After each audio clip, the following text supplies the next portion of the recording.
Hello everybody, I'm Christopher from ChinaMobileMag.com and this is the packaging of the THL Ultraphone 4400. So you probably ask what took us so long to do the review. Well, I'll tell you. Initially our author Eric should do the review, but he somehow couldn't make it. And then it took him ages to send the phone back to me so I can do the review. And well, Monday I received the package and then I first had to work myself into the phone. And well, I have done this now and I finally can do the English review. So I apologize for this delay and hope you are still interested in this baby. So as always, we first start with the packaging. So this is it, it's white and has the THL logo on top. And well, that's kind of the standard packaging of THL phones. Here we have a little URL for THL's website in English language, and on the rear we have some additional information about the phone itself. We can pull it up towards the top. In this little shell the phone would be placed at the first time. Then we have a screen protector in a very nice packaging. We have a flip cover with Smart View window. We have a quick start guide in English language. We have a German guide made from our sponsor pandawill.com. Then we have a back cover protector,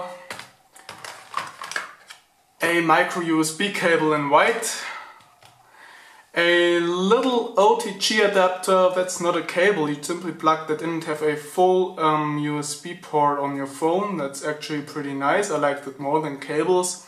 But I don't think this comes with every THL 4400. This has probably been placed inside the package by pandawill.com. Then we also have headphones. Those are cheap, however not really useful. And also a wall charger with German plug here in our case. So as you can see, you get lots of stuff with this phone, which is pretty nice considering the low price of just 160 bucks. So from the packaging of the phone we get to the phone itself right now, and here it is.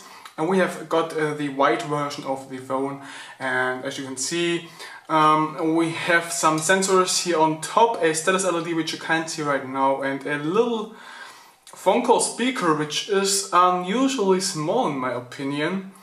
And we also have a front camera, and below the screen we have 3 soft touch buttons, one for menu, one for home and one for back. And those are back illuminated but not very bright. And to be honest with you, this also does not look quite nice. It has a lot of light bleeding and well, it just doesn't look nice.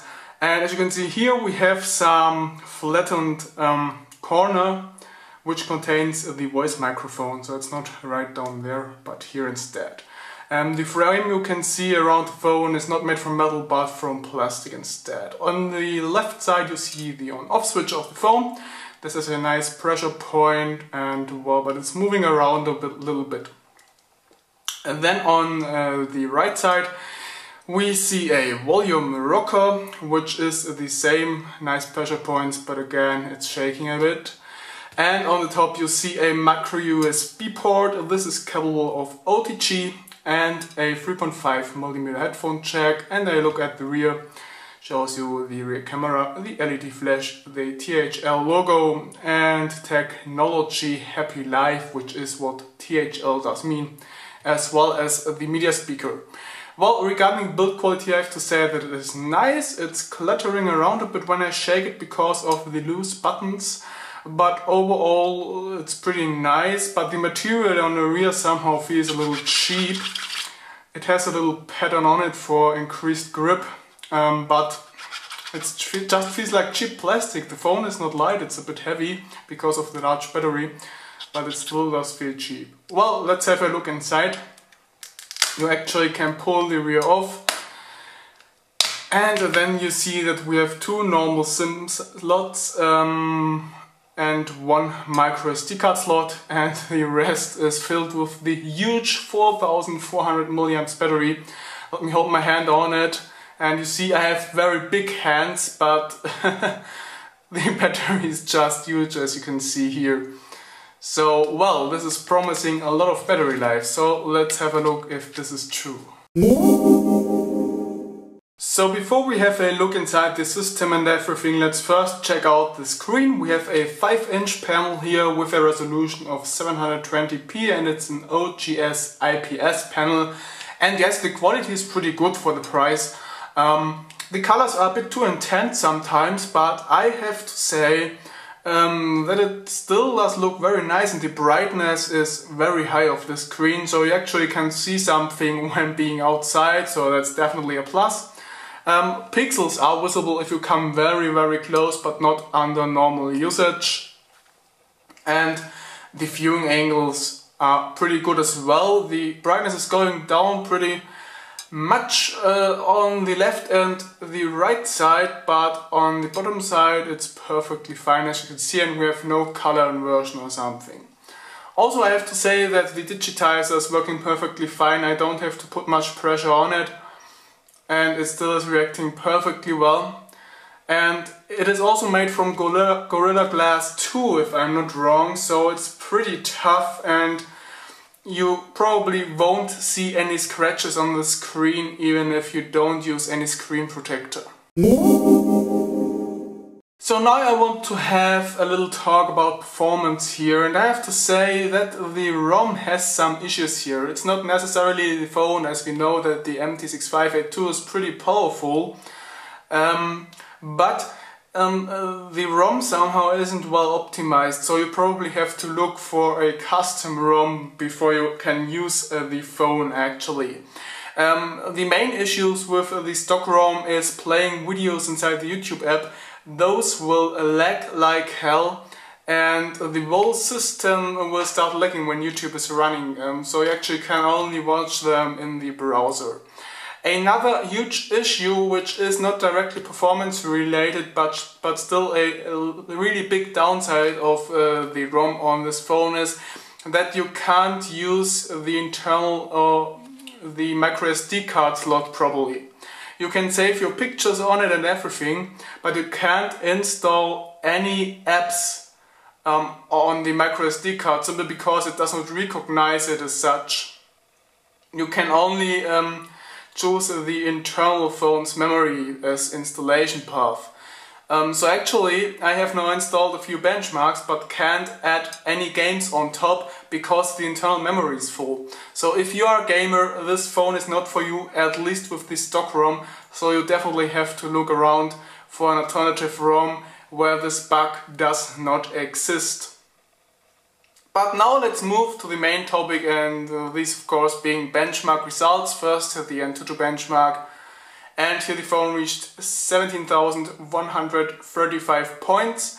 And let's have a look at the ranking table, and here you can see that we are placed in between the Xiaomi Redmi and the Samsung Galaxy S3, so that's just a usual Antutu result for the MT6582 processor.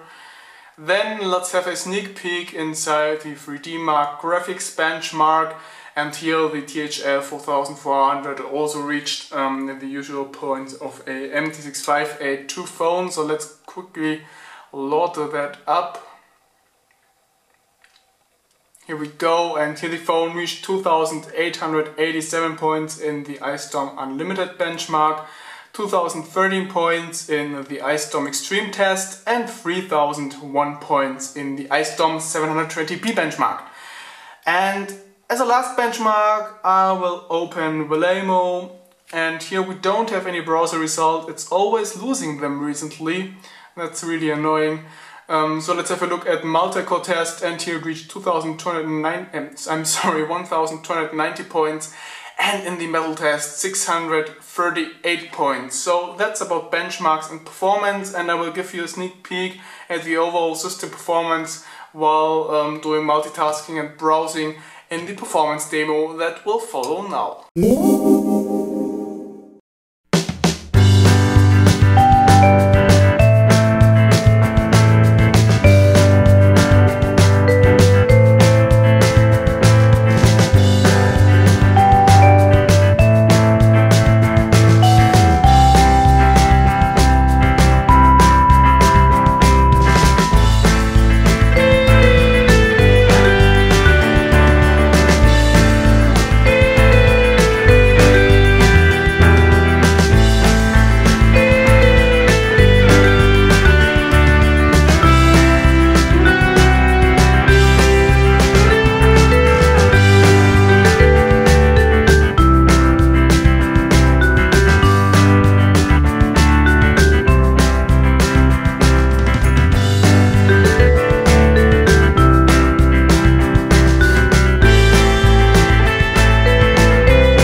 Okay, now we come to multimedia playback, and please bear with me, I don't have the time to test everything in depth here.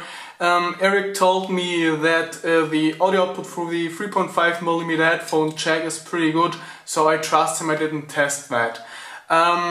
Regarding 1080p videos, those are played smoothly from the SD card, and well, that's actually not of an issue. And the internal media speaker sounds like an average Chinese phone's media speaker.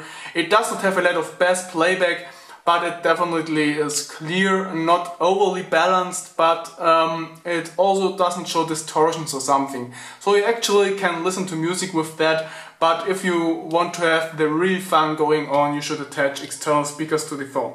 So I will now play some tracks on here to show you the audio quality of the internal speaker.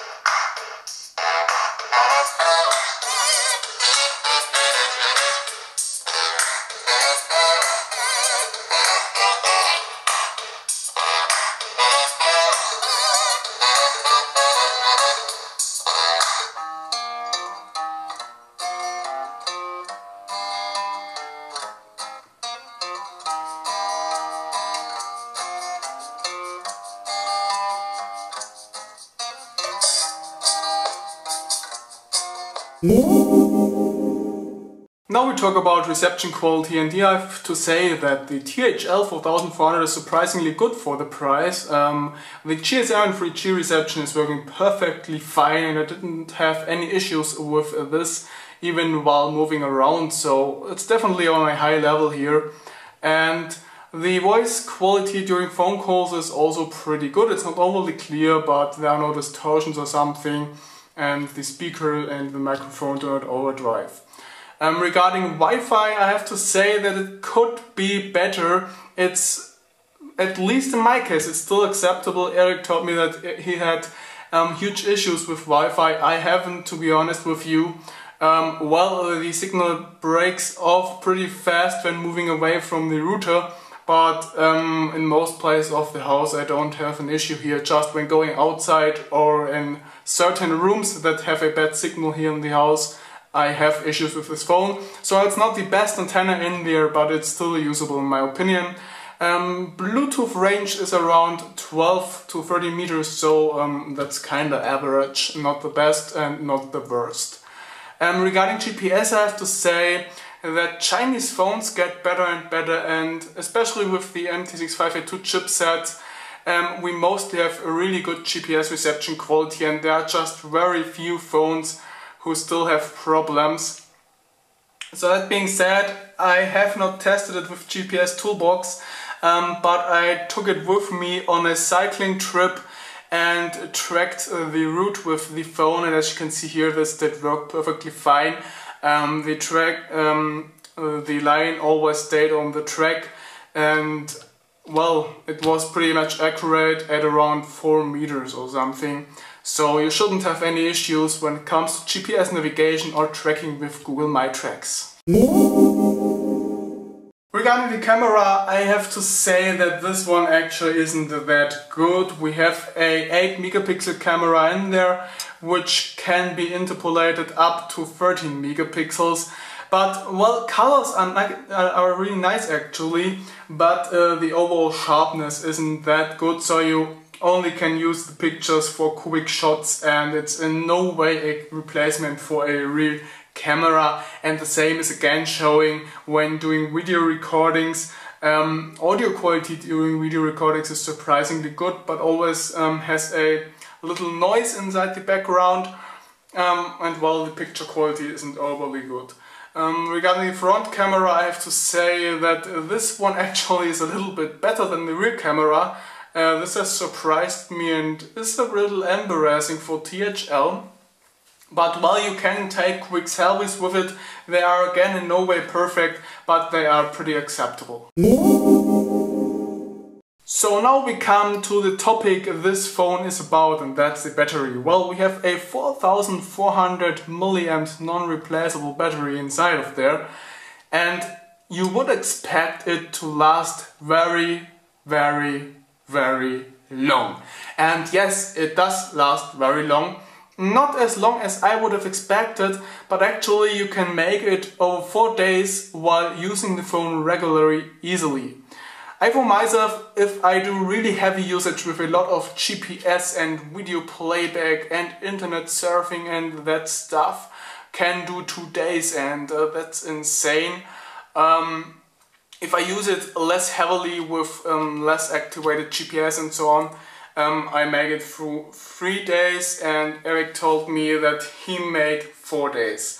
So yes, battery life is amazing with this one, and I guess it has been a long time ago since you have seen such a straight discharging diagram. So yes, the battery is really good, but of course there also is a downside to such a large capacity battery, because charging the battery takes quite a lot of time. When I got the phone it had right 30%, and I charged it from 30 to 100%, and that took me right like 3 to 4 hours. So actually it takes you quite a lot of time, and quickly charging the battery, I'm sorry, it's not possible with this phone. So my final conclusion about the THL 4400 is that this phone is a great choice for everyone looking for a phone that he can do phone calls with, that he can do his organizing activities with, that he can check his emails with and browsing the internet with, and having a very, very long battery life. But it's definitely not for someone who wants to install a lot of apps and even games, because the software bug prevents you from doing so, because the internal memory is just not enough for a lot of games. So that being said, if you are a gamer or someone who needs a lot of apps, you probably should look around for a custom ROM that fixes this bug, or wait for THL to fix this bug with the stock ROM. Everyone else can buy this phone immediately, and especially if you need a very long battery life, you will not be disappointed by this phone. The battery is simply amazing inside this one. So that's all I have to say about this phone. I said in the beginning it's priced at 160 bucks and has been provided to us by pandable.com. So I hope you liked this video. If yes, please give a thumbs up, maybe leave a comment, and maybe even subscribe to the channel. Bye, thanks for watching, and see you soon with more.